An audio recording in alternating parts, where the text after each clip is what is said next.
Hello out there. Thanks for joining us for our Advocating for Impact workshop series. Today we'll be discussing ballot measure campaigns and what nonprofit organizations can or can't do throughout that process. We'll also be hearing about some specific tactics that can be taken in this form of advocacy. My name is Dustin Moyer. I'm a public policy officer here at the Colorado Health Foundation. I'll be moderating this webinar. To start off, just want to provide some background on the Colorado Health Foundation. Our vision is that across Colorado, each of us can say we have all we need to live healthy lives. I'm fortunate to be joined by three presenters today. Carol Lawrence, a nonprofit tax attorney, partner at Tierney Lawrence LLC. David Weinstein is an Associate Conservation Strategies Director at the Trust for Public Lands. And Elena Harmon is the founder and principal at Vantage Evaluation. And with that introduction, Carol, I'll let you take it from here. Hi, thank you, Dustin, and hello, everybody. I'm going to talk to you today about the rules, the legal rules regarding 501c3 nonprofits engaging in ballot measure activities. So we're going to talk about, lobbying activities of 501c3s, but specifically 501c3s engaging in the ballot measure process, which, as we all know, are is quite common in the state of Colorado, much more common than in most other states, is my understanding. So let's just start off with some general terms here. Lobbying is actually defined in the Internal Revenue Code, and it has a very specific definition. So I want to make sure we understand that when we're using the term lobbying, it's not a general word, but it's a very specific word. And under the Internal Revenue Code, lobbying refers to the expenditure of money by an organization for the purpose of attempting to influence legislation. And with just a bit more details, 501c3s are absolutely allowed to engage in lobbying, and I think that's something that lots of nonprofits and 501c3s don't realize, is that 501c3s can engage in lobbying. There's limits, and some of the limits are up into what's called the H election, or they're insubstantial lobbying, but basically I'd say no more than 20% of your annual budgetary expenditures.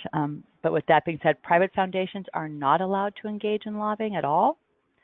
And also, if you're a public charity and you're receiving any public dollars from government grants or anything like that, you can't use public dollars for lobbying.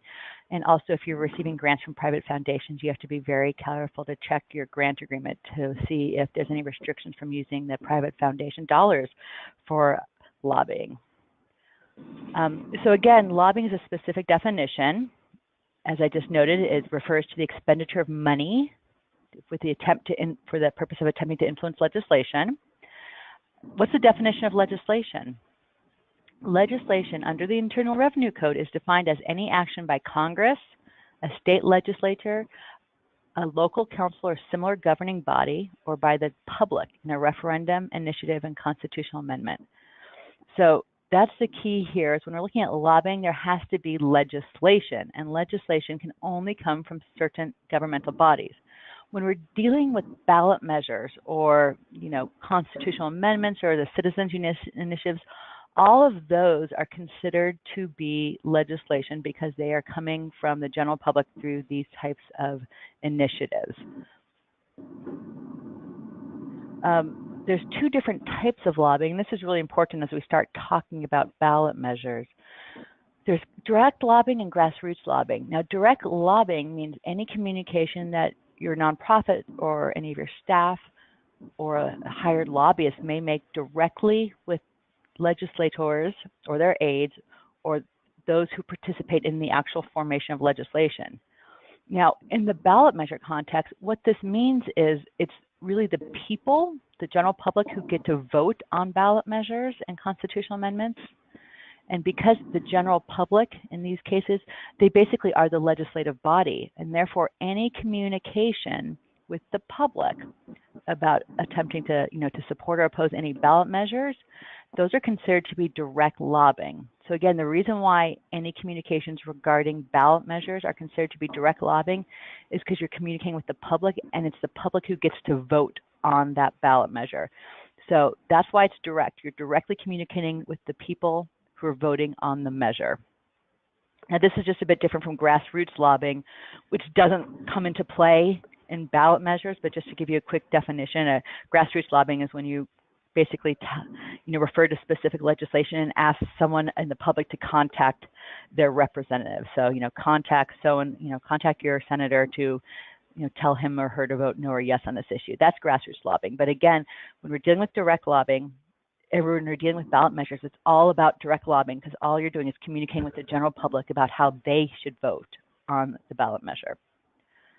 Now, in order for there to be lobbying, we also need to make sure there's something called specific legislation. And this is really important because there's lots of really interesting nuances here from the legal perspective. When there's a referendum or a ballot measure or a constitutional amendment or anything like that where the general public gets to vote on it, there is no specific legislation in existence for there to be lobbying until such time the petition to get the measure on the ballot is first circulated among voters. So this is a bright line rule here that there's so much work that can be done just to get the ballot measure on a petition to be circulated, and all that work leading up to that time generally is not considered to be lobbying because there's no specific legislation. And to take a step back, what a 501c3, what a nonprofit can absolutely do is decide they want to run a ballot measure. And there's a lot of work to run a ballot measure. Obviously figuring out what it is and getting it ready and writing it and getting through the title board process. Some things we'll be talking about very briefly later on.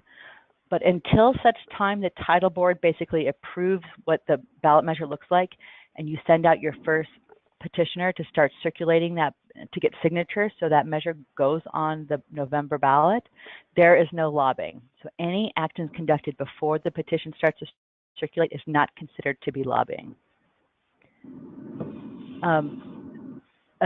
But what's also interesting is even while there is, let's say the petitions have started circulating, so there we have that time frame, and now there is specific legislation in existence and there may be lobbying, a nonprofit organization can still do concurrent activities while there's specific legislation pending that might not be considered to be lobbying. And this is a very important exception called the nonpartisan analysis, study, or research exception to lobbying. So this is for either a private foundation, which is not allowed to lobby, or public charities that either don't feel comfortable lobbying or have exceeded their lobbying limits. That you are allowed to make the results of nonpartisan analysis, study, or research on a particular legislative issue or ballot measure available to the public, so long as it provides sufficiently full and fair exposition of the pertinent facts. So what that really is just saying is that a nonprofit, a 501c3, or a private foundation can absolutely educate the public about the issues surrounding the ballot measures and actually about the actual ballot measure itself without engaging in lobbying. And that is provided that the organization is putting out helpful, nonpartisan information that enables the viewer to make their own determination about whether they should vote for or against that ballot measure. So it won't have any, vote for, vote against, or we like this, or we think this is a helpful, or any type of language like that that might suggest that the nonprofit's telling the reader how to vote on it. It was really just providing pertinent facts. And I'll give you a really good example that the Colorado Health Foundation did during the Colorado Cares campaign a few years back about the single-payer healthcare system in Colorado. As a private health foundation, the Colorado Health Foundation cannot engage in lobbying, but while that ballot measure was pending, it put out a lot of interesting information on its website publicly about the potential impact if that measure passed, and what it would look like, and various analysis of the measure itself. It never said this is a good measure. It never said it's a bad measure. It just gave wonderful detailed facts about the measure, and it would let the viewer make their own decision about how to vote on that measure. So that falls under this nonpartisan analysis, study, or research exception, and it's not considered to be lobbying. Another thing that a 501c3 can do during the running of a ballot measure, and again, this is once petitions start to circulate, so there's specific legislation in existence, is just to discuss the broad social issues involved with that measure.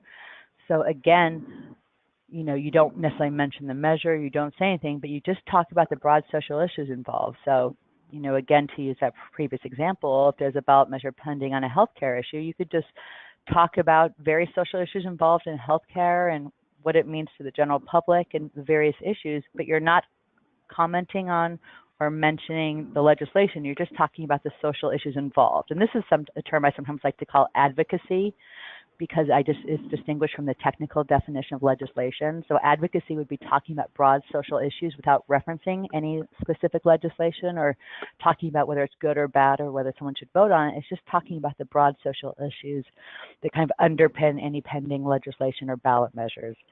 So another good example is if there's any, pending legislation regarding the sugary tax drink. So a few years back in Boulder, there was a ballot measure to pass a tax on soda. And, lots of the issues that were not considered to be lobbying just involved talking about the impact of soda and drinking soda on children's health. And it doesn't say anything about the ballot measure, but it talks using about, the general issues and health issues involved.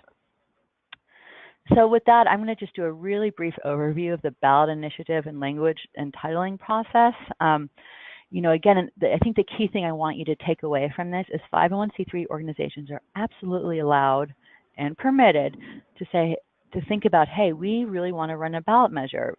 It's not something that our state legislators are engaging in. They're not doing it. So we want to run our own ballot measure. And so, how do you do that? Part of it is just drafting the actual ballot measure itself, which is a very technical thing, and you might want to get attorneys involved, but really is figuring out what you want to put on that ballot measure and having it drafted. Then basically what you do is you go through, there's something called legislative council where you kind of go through hearing with them where they look at everything you drafted, see how it may impact other laws, and it's really kind of going through the process of seeing what would happen if your ballot measure as written, how that would impact other laws. You submit your law and the revisions to the Secretary of State, and they would do a fiscal analysis of that law, which basically says, if this was to pass, this is the impact on the state budget.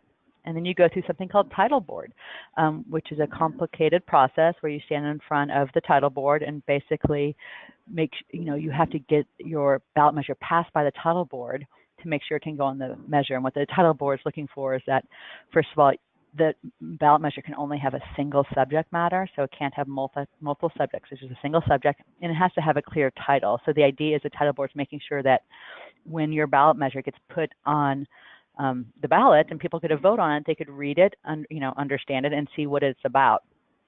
And finally, if there's any type of challenge to it, so if an opposition group doesn't want to do it, they might challenge it by bringing it to court. It'll go immediately up to the Supreme Court, and they'll review it to make sure it could still go on the ballot or whether it needs to be revised. Once you do this and start going through and getting a ballot measure, it's really key that you want to register what's called an issue committee with the Secretary of State.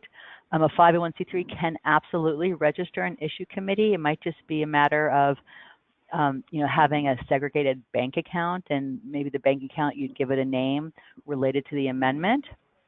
And you'd have to track all contributions and expenditures through that segregated bank account. So, and that bank account, you'd have to report all your contributions and expenditures with the Secretary of State. For ballot or for these issue committees, there's no contribution limit, so they could accept all money and without limits, including corporate contributions. But all expenses of the campaign must be paid through that issue committee. So I think that's one of the key points is at the very beginning, if you want to kind of start really writing a ballot measure and trying to get it pushed through, you want to form an issue committee to make sure you track all the expenses through that issue committee. And again, an issue committee can either be a separate kind of affiliated nonprofit, or and the most simple things is just can be a segregated bank account that your own organization starts up. And so again, then there's some other issues where once you get the, the title board approves your ballot measure, you want to go through and you start to get your petition. There's lots of rules about what petitioners can do, what they can say. You have to train your circulators. You have to get signatures. With the passage of a ballot measure last year, the signature requirements have been heightened. So now constitutional measures must be signed by at least 2% of the total registered electors in each of the 35 Colorado State Senate districts and pass with 55% of the vote. And this is a big move up, and it's basically saying you need to make sure you have circulators getting petitions signed throughout the state of Colorado. So this can really potentially increase the price of ballot measures these days. You have to make sure all your petitions are notarized and turn them in. So, as I'm sure lots of you might see if you read in the newspaper, one of the major challenges to getting ballot measures on the ballot is that the petitions were not adequate. So you have to be very careful in terms of the petition rules and how you train your circulators. And with that, I will end my presentation. Great, thank you, Kara. That was really helpful. For next component of today's presentation, we'll hear from David from the Trust for Public Land. Thank you so much, Dustin, and thanks, Kara, for that informative part of the presentation. Again, I'm David Weinstein with the Trust for Public Land, and if you're not familiar with our organization, we are a national nonprofit that works to create parks and protect land for people to ensure healthy, livable communities for generations to come. I'm based here in Bozeman, Montana, but work throughout the Intermountain West, and we've got about 350 employees throughout the country in 35 different offices. In order to support our mission, you can see in front of you 4 primary service areas that really begins with our planning services. We've got a number of folks that work to bring communities together in order to help identify and prioritize land for parks and conservation.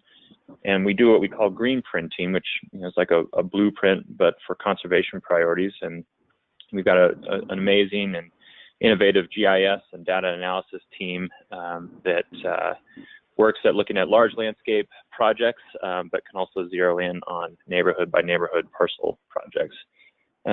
Fund, I will be talking more about that in a moment, but I will be talking about the state, county, municipal, and district level funding components of our work. But we also have a team in Washington, D.C. that works on the big federal appropriation measures like the Land and Water Conservation Fund or the NRCS program that comes out of the Department of Agriculture. The Protect work has kind of been our bread and butter for the last, actually since our inception. We've got a number of real estate experts and attorneys that work to structure, negotiate, and execute land transactions for everything from parks to, again, those large landscape conservation projects. And then finally is our CREATE program, which is probably the newest of our service areas and a very exciting one. We've got a number of landscape architects on staff who work with communities to actually design and build innovative parks and teach those best practices, stewardship and maintenance components that come along with the creation of parks and programming to ensure the longevity within various communities. If you go on to the next slide. So to talk today about conservation finance, I am one of 10 field staff that work throughout the country doing this work. We started doing it in 1988. And again, I work throughout the Rockies, but we've got folks spread throughout the country, including small concentrations in Massachusetts, where they've got a statewide dedicated program. And it's important to have a number of people working on local measures and a couple of folks that focus solely on California, but the rest of us are spread out. We have 7 research staff who help us with a lot of different important elements, which I'll be talking about in a moment. 3 conservation economists who work on economic benefit studies of parks, trails, and conservation projects, as well as return on investment studies. And then these last 3 bullets I realize are that we track all of the different conservation funding measures that occur across the country. So this is not just the Trust for Public Land. These are not figures solely done by the Trust for Public Land, but you can see that the numbers are very impactful, and that since we've started tracking these issues, $96 billion have been created for this work with a very high percentage of passage. In the next slide, you'll see the process by which, one thing to point out is that We have not yet done our analysis on this November 7th of 2017's election, but it's important to note that this work is largely nonpartisan. When we did a study of counties that we tracked in a very hot and contentious presidential election last year, just at the county-wide level, we saw 16 measures passed in 21 different counties. And as you can see, in Secretary Clinton voting counties, 75% of the time, folks were voting on these measures. And in President Trump voting counties, a higher percentage was passing. So as we like to say, these are not red issues, they're not blue issues. We like to say they're green issues, which really does help our work. On the next slide, you'll see the process by which we endeavor all the work that we approach. And it really does begin with our feasibility research. As I mentioned, we've got 7 different researchers throughout the country who help us create these documents, which are largely due diligence and homework documents. They begin with, they're a real-time look at any one jurisdiction, and it's a piece of research upon which all of us that are working on these projects can work off of. And it begins with a look at the demographics of the area. We certainly focus in on the conservation and parks and trails priorities in the area according to stakeholders and local elected officials. We suss out all of the different financing mechanisms that are available to any one jurisdiction. And importantly, we look at how much each of those would cost per household within a community. We work to understand the fiscal capacity of a jurisdiction. And we also take a look at the political profile and election history, just so that we can get an understanding of who might be up on the same ballot with a measure we might be wanting to run, and to get an idea of how voters have cast their ballots in the past. We also, importantly, as Kara mentioned, there are a number of different compliance issues that come with every one of these processes. So we take a deep dive into the election requirements in any one jurisdiction and the ballot language requirements. And then these documents are also highly dynamic. So we work with elected officials and their staff to understand other jurisdictional priorities that might be coming down the pike, that is competing measures that we might have to deal with. And, we want to make sure that we're good partners in communities, and as well as best practices that we've done around the country and other case studies as needed. The second big bucket is our public opinion survey work. Oh, if you can go back. Sorry about that. And, we do polling work that is basically focused on what you would imagine a poll to do. We work with stable pollsters around the country to determine support for funding for land conservation. And largely this takes a look at, once we've honed in on what we think might be the appropriate funding mechanism, or maybe a couple different kinds of funding mechanisms, we go ahead and ask potential voters which one they would prefer. And importantly, based on the revenue generation goals of local elected officials and their staff, we try to understand the tax tolerance of a community before we put anything onto a ballot. Importantly, as I keep mentioning, we're working with elected officials and their staff. We want to make sure that their priorities are in alignment with their constituency. So this is our chance to make sure that everything we're hearing at the Trust for Public Land and all the conversations we're having with elected officials does resonate with their community, because ultimately we are seeking their vote. We test ballot language, which includes a number of different things, including accountability elements, such as, again, the amount of the revenue generated, the duration of time, whether or not we're going to put a sunset on it, or if it's a bond, which will naturally run out. And we want to make sure that we're going after the right election. So that's where those other jurisdictional priorities come into play. We take a look at messages, both positive and negative, and then we also try to suss out who might be the best messengers in this process. And so the way I think about polling is we're basically fielding a small mini campaign within 15 minutes. We're introducing this concept to a potential voter, taking them through a battery of questions that talk about amounts, information, priorities, messages that are positive and negative, and then we ask that ballot question again to see how they've moved. Then we work on programmatic recommendations, based on the feasibility study and the polling. We figure out what is the right amount, what is the right funding mechanism, what are the right accountability elements, and how that money will be spent. We do this in concert with folks on the ground, again, staff, stakeholders, and electeds. And then this fourth bucket, we spend a lot of time on ballot language. As you'll hear time and again, you can spend all the money in the world on a campaign and you can run it very well, but there really is only one way that we know we communicate with voters, and that is through the ballot language. So we try to make the language as appealing as possible, and if we can rid it of legalese, we do our best. In Colorado, with the Taxpayer Bill of Rights, that is increasingly difficult, but nonetheless, we try our hardest with our attorneys. And then finally, should we make it to legislation as defined by Kara's presentation, we can help to run a campaign, and this can come in many different forms. In jurisdictions that might not be sophisticated or have much history of conservation ballot work, the Trust for Public Land can, organize all elements of a campaign.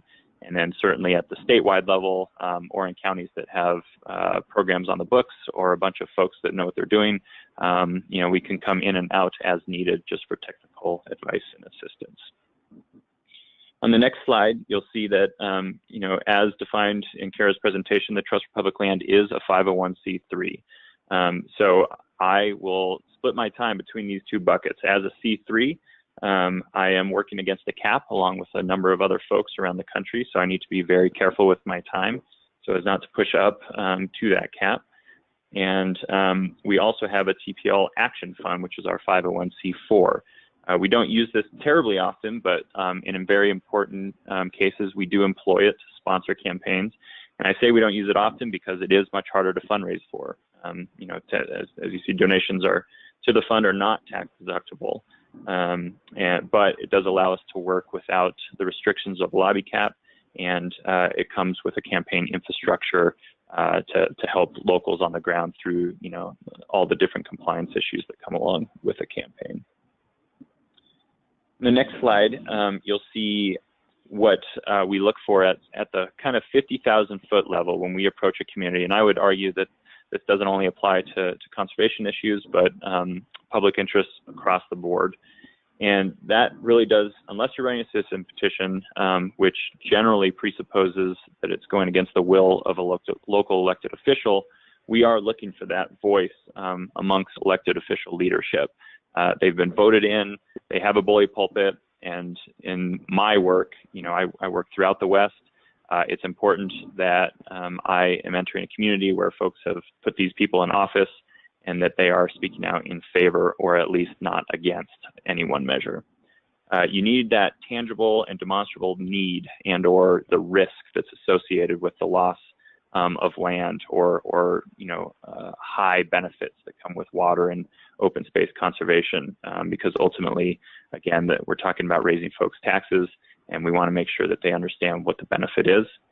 And then finally, we really look for that organic community support, the folks on the ground that really carry the message forward, whether that's a local or statewide nonprofit organization, and or a passionate group of citizens that are carrying the water because they indeed live in these communities and they are the trusted and respected voices.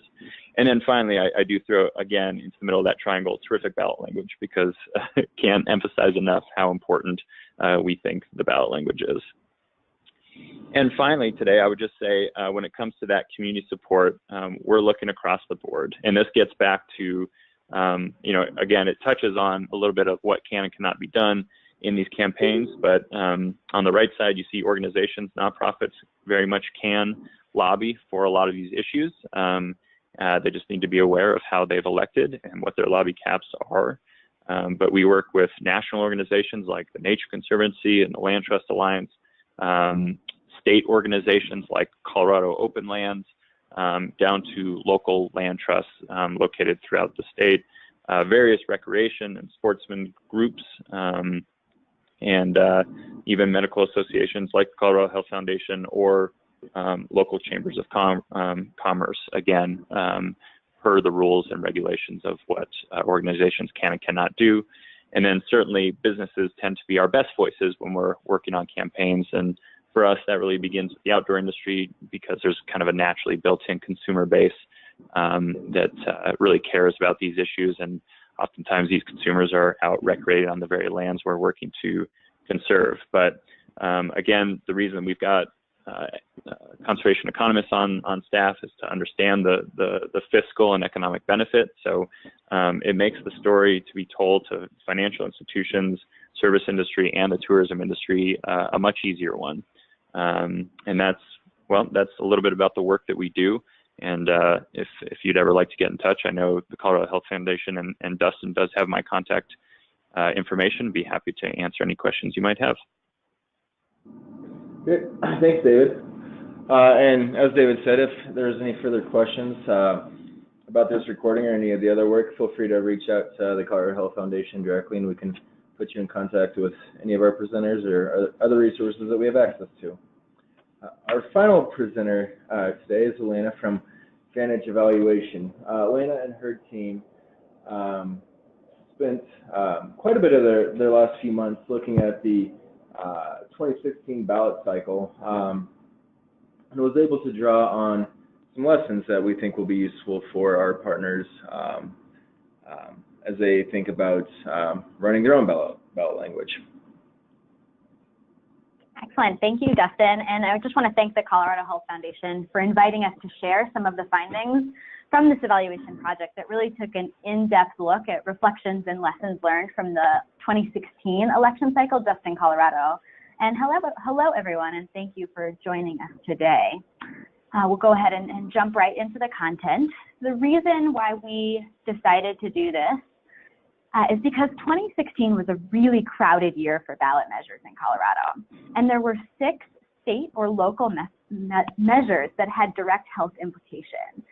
So the diversity in topics and approaches and outcomes of these ballot initiatives created a unique opportunity to learn about what works and why for ballot measure initiatives. So the foundation engaged our team to conduct a retrospective post-mortem evaluation using these 6 initiatives on the slide here as case studies from which to distill lessons learned from the 2016 election cycle and to inform and improve future ballot measure efforts.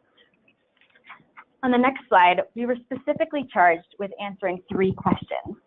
So for each of the 6 ballot measures, we were charged with answering what were the key decisions, challenges, and successes throughout the life cycle of that process. And that is going to be shared in a forthcoming report that will accompany this webinar. And today we're really going to focus on the other 2 questions. So the first one is, what key themes influence the difference in outcomes across ballot measures and between ballot measures? And then based on those successes and challenges, what learnings can inform future efforts? Today's content is broken up into 6 key themes that we saw throughout our research, and we'll discuss key considerations and decisions that influence success of a ballot measure campaign along those 6 themes. So first, I want to talk about ballot development. And as Cara mentioned earlier, you can do a lot of work here before you hit that bright white line of the title board. So this is the first step in the ballot measure life cycle, and early decisions in this content area can have a tremendous influence on successes and challenges later in the process. Our evaluation identified 5 success criteria for strong ballot development. First, initiatives should ensure that ballot measures are the right tool for the policy problem. In 2016, we found 2 common reasons why initiatives chose to pursue a ballot measure. First, in Colorado, the Taxpayer Bill of Rights, or TABOR, mandates that voters approve any tax increase. So in Colorado, that's a pretty common reason to see a ballot measure move forward. But the second reason we saw was that sometimes there was a need to shortcut the legislative process when the political will was insufficient to prioritize the issue. The second success criteria we saw was that ballot measures were most successful when they were systematic and transparent in the development of their research. And I won't say too much about this because David from the Trust for Public Land really provided an exemplar of a rigorous approach to this. You might notice that he had 3 steps before he even got to ballot measure language. So even if you don't have the resources to have such a rigorous project, it is really critical to know why and what you're doing, engage stakeholders in those decisions, and be able to clearly articulate with those stakeholders, including your funders, grassroots organizations, outside groups, and direct constituents, why you're doing a ballot measure and what the outcomes of that ballot measure will look like. Next, we learned that ballot measure initiatives were more successful when the language dictated ease of implementation, especially if this was something that hadn't been done before. In 2016, all of the initiatives that we spoke to emphasized the need to consult legal advice very early in the process to make sure that it complied with all state and local laws, and also had explicit mechanisms for implementation written into the language. Our learning on financing will thread throughout this content, but specific to ballot measures, it's really important that you recognize the triggers for big money opposition in your ballot language. If you anticipate that the language you've constructed will attract opposition, please carefully consider whether your financial resources match what you suspect you'll encounter. And lastly, early filing was a mixed bag. We heard different things from different initiatives in terms of when in the window for filing was best to submit your language. To file early provides a head start for you to collect signatures before the field gets really crowded, but it also provides a head start for your opposition because generally opposition doesn't start until the filing date.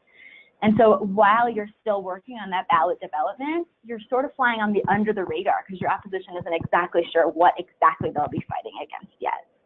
What I really want to emphasize in this theme of ballot development is that it's not the individual components that make or break ballot development, but instead the interaction between them. All of these are closely related, and the effectiveness of any one component is limited without strength in the others. For example, systematic and transparent development informs an accurate assessment of the financing of potential opposition. If you compare and contrast two measures from 2016, the tobacco tax and the minimum wage increase, both had potential strong and moneyed opposition. But the minimum wage campaign successfully used systematic research and vetting to identify a lower increase than they would have liked in an ideal world, but that avoided that extreme opposition efforts that the tobacco tax campaign experienced. And with that, we'll move on to the next slide and talk a little bit about campaign structure and governance. Now, the structure of campaigns was one area that we found particularly interesting throughout this project and that we didn't expect to find such rich content of. The first one is that we found some really interesting information from the 6 campaigns we looked at around segmented levels of involvement. We found that campaigns tended towards a simple 2-tier campaign structure, so having a steering committee with decision-making power and a broader committee whose members are supportive but have lower membership requirements. But there was a clear benefit to the success of a campaign of including a third middle tier of a committee that had financial and in-kind hour requirements in exchange for some decision-making power. So not as much as that executive steering committee, but more than the broader grassroots committee. We found that the 3-tier structure was most successful to gain buy-in, to distribute materials, and to fundraise. The second thing that we found in terms of governance is that passion for the issue was not enough.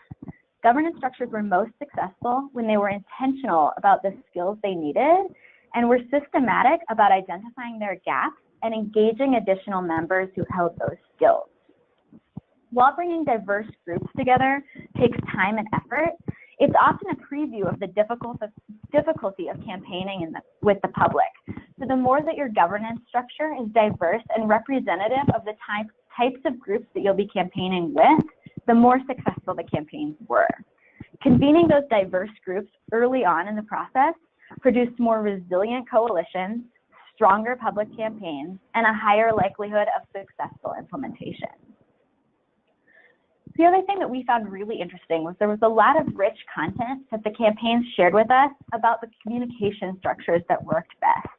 There were several campaigns that had top-down communication. So it was always the executive committees or the steering committees telling the grassroots organizations and the broader committee what decisions they made. but feedback loops that enabled grassroots information to get back to decision makers was a strong indicator of campaign success. So moving forward into future years, building in that multi-directional communication and regular feedback loops is really critical. And lastly, strategic engagement of consultants based on that gap analysis of the skills needed to run a successful campaign helps strengthen campaigns. So once you've looked at the governance structure that you have in place, compared to the skills that you need on a campaign, using consultants such as legal counsel, public media counsel, things like that, can help strengthen your campaign. The next theme that we're going to talk about is related to funding. And I think we all know that ballot measures are resource intensive, and this will likely be increasingly prevalent with the passing of the Raise the Bar Amendment 71 in 2016. Campaigns are likely to get more expensive. But beyond sheer availability, we found that funding must be infused throughout campaigns. There's been a little bit of an old wives' tale about early funding being critical to ballot measures, but we found that didn't actually play out in the 2016 ballot measures that we looked at. Some of our campaigns, yes, had strong early funding and were supported by that, but others really struggled to get campaign funding early on, and a late surge saved their campaign and led to their ultimate success. So it's not so much that you need a ton of funding at any one time period. You need to make sure that you have funding infused throughout your campaign and that you retain some of that funding for implementation efforts after that campaign to make sure that the measure survives the election. Diversification was a notable difference between the unsuccessful and successful campaigns we looked at. When considering sources of ballot measure funding, campaigns should consider local and national dollars, in addition to critical in-kind resources such as publicity and volunteer hours. And again, linking back to that governance structure piece, we found that success on the diversification of funding was strongly linked to having a three-tiered governance structure for a campaign. Lastly, we found that campaigns cannot plan adequately for their funding needs from the start.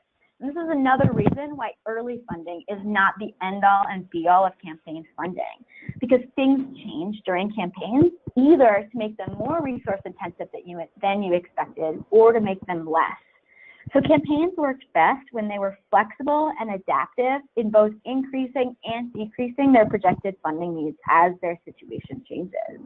So things like more support in polling than expected can decrease funding requirements.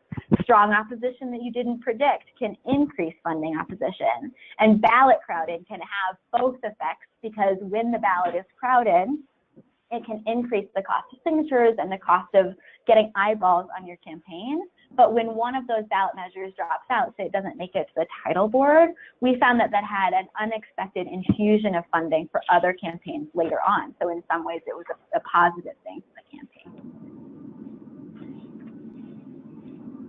The next component we're going to talk about is campaign messaging. Strong campaign messages for ballot measures achieve two goals. First, to get strong supporters to show up and vote, and second, to swing undecided voters. As Cara talked about, ballot measures are a fundamentally different policy tool because you are going directly to the population to try and get support for your initiative.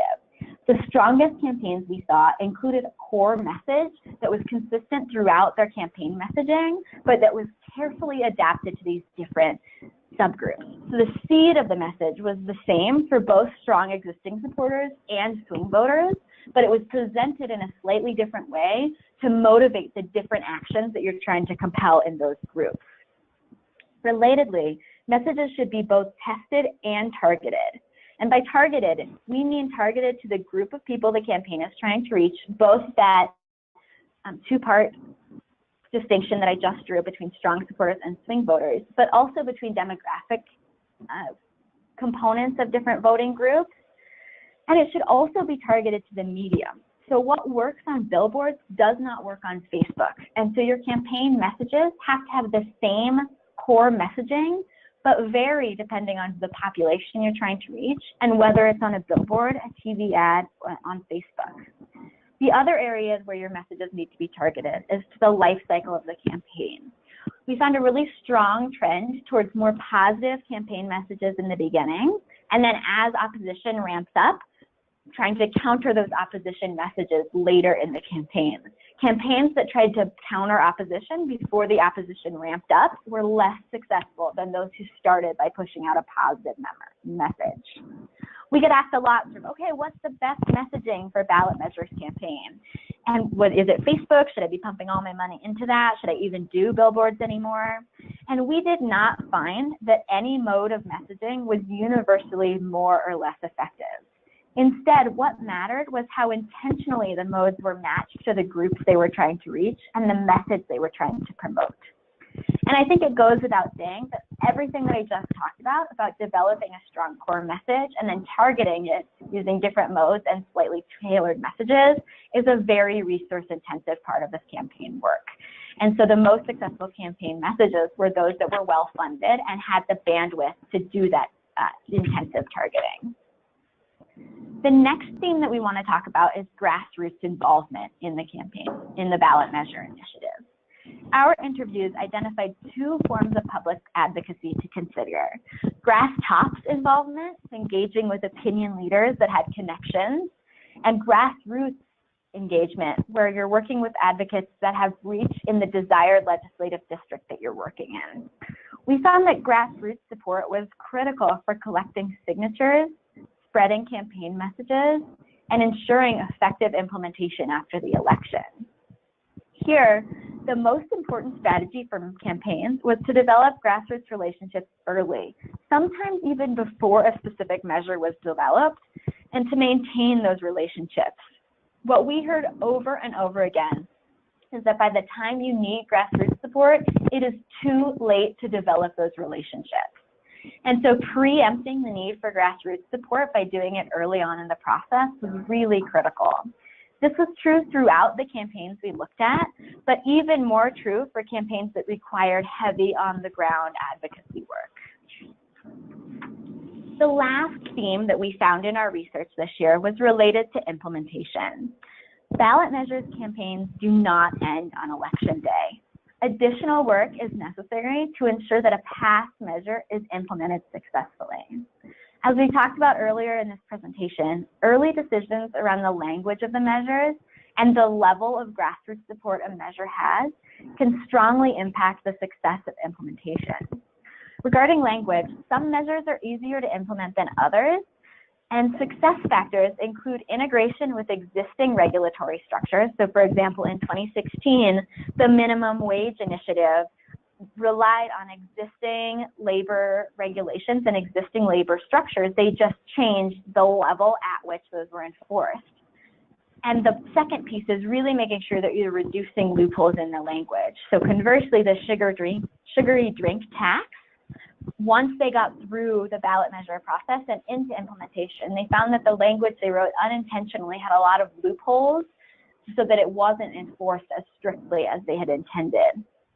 Campaigns should plan for implementation, and particularly challenges in implementation, and retain both financial and human resources. It can be really exhausting and labor intensive to run a campaign, and you get to election day and you have a great party and you say, yay, we're done. But when everyone goes home, that's when implementation suffers. So at this point in a ballot measures cycle, key funders and volunteers are usually tapped out, and engaging new partners can be a more effective strategy than trying to go back to those existing support structures that you use throughout the campaign. So those 5 themes came up again and again in the 2016 measures that we looked at. But on the next slide, we have something that you can find in the full report as well. But we identified some key levers and challenges throughout the life cycle of a ballot measure and visually represented them on this map. During the in-person version of this presentation, we had the opportunity to work with attendees to identify the most critical learnings at each step of the ballot measure process, and these results can also be found in the full report. So I encourage you to check that out on the Health Foundation's website. Thank you so much for taking the time to listen to this webinar, and I'll pass it back over to Dustin to wrap us up. Great, and a special thank you to all of our presenters today. We really appreciate you all taking the time. And as Elena mentioned, all of the resources we discussed here, as well as the slides, can can be found on our website, coloradohealth.org, and then search for Advocating for Impact. Also would encourage anyone who's interested in learning more about these topics to sign up for our newsletter, where you'll be the first to learn about any new trainings or upcoming opportunities. And so with that, we will go ahead and close the webinar, but if there are any questions afterwards, don't hesitate to reach out to myself or any of the Health Foundation staff, and we'll be sure to help where we can. Thanks a lot. Bye.